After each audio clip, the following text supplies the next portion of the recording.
Sebelum Islam datang, Ka'bah adalah tempat pemujaan kaum pagan. Mekah bukan kota yang terlalu mentereng pada abad ke-6, masa ketika Nabi Muhammad lahir.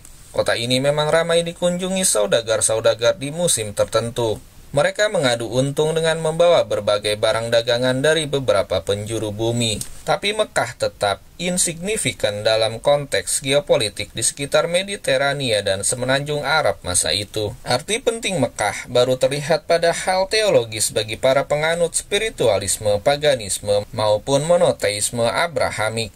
Di kota itu berdiri sebuah bangunan batu berbentuk kotak besar. Kubus raksasa itu menurut versi historiografi tradisional Islam dipercaya dibangun oleh Ibrahim dan anaknya Ismail.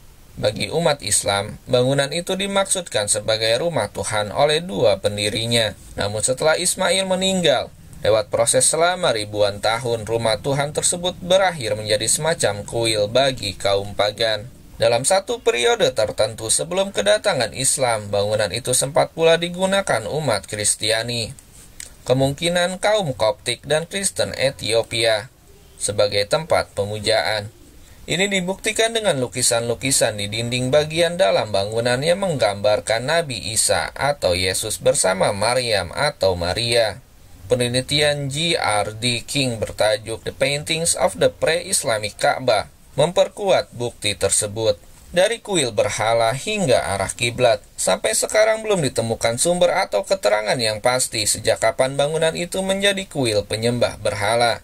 Salah satu historiografi tertua yang membuka kemungkinan tentang hal itu adalah kitab Al-Asnam atau buku berhala-berhala, karya sejarawan Hisam Ibnu Al-Kalbi 737 hingga 819 Masehi, yang ditulis pada abad ke-8. Dengan menyandarkan informasi dari kitab tersebut, F.E. Peters dalam The Hajj, The Muslim Pilgrimage to Mecca and the Holy Place 1994 menyatakan jatuhnya bangunan Ibrahim ke tangan penyembah berhala bermula sejak awal sejarah Mekah. Beberapa anak Ismail ditengarai meninggalkan kepercayaan lama dan menjadi penyembah berhala. Dari situlah kotak batu yang dibangun kakek mereka mulai dijadikan tempat pemujaan oleh kaum pagan. Maka demikianlah sesudah itu para pemuja berhala datang silih berganti. Dewa-dewa yang mereka sembah pun berganti pula. Tapi jarak waktu antara kematian Ismail diperkirakan pada 1800 sebelum Masehi dengan Arab zaman suku Quraisy sangatlah jauh. Dalam periode itu banyak sekali peristiwa-peristiwa yang tidak tercatat. Karena itu, para sejarawan sukar memastikan siapa sebenarnya yang menjadikan bangunan Ibrahim sebagai tempat pemujaan berhala. Para sejarawan Islam masa kini, dengan sumber-sumber sejarah yang lebih luas dibanding dengan pendahulu mereka, juga tidak bisa memastikan hal itu.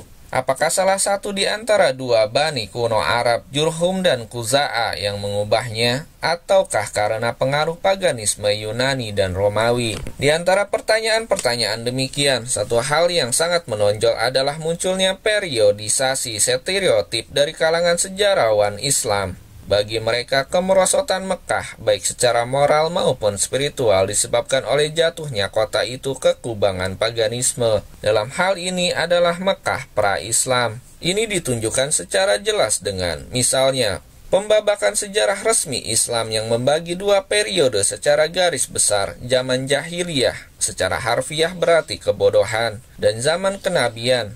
Periode yang disebut pertama tentu saja merujuk kepada dunia paganisme Mekah.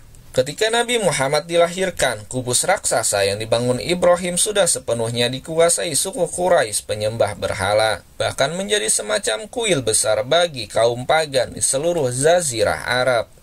Pada masa Nabi Muhammad, ada 360 berhala disusun di sekitar Ka'bah, mungkin mempresentasikan jumlah hari dalam setahun. Catat Karen Armstrong, Islam A Short History, 2002 halaman 10. Bagi umat Islam, dewa-dewa terbesar suku Quraisy, Lata, Uzza, dan Manat menjadi simbol degradasi moral dan spiritual. Karena itu ketika Nabi Muhammad dan pengikutnya berhasil menaklukkan Mekah pada tahun 629 Masehi, 3 patung dewa itu menjadi sasaran pertama untuk dihancurkan. Kenabian Muhammad sekaligus kelahiran Islam kemudian mengubah lanskap keagamaan di Jazirah Arab. Hari ini kita mengenal kubus raksasa itu sebagai Ka'bah dan menjadi kiblat kaum muslim. Wallahu a'lam.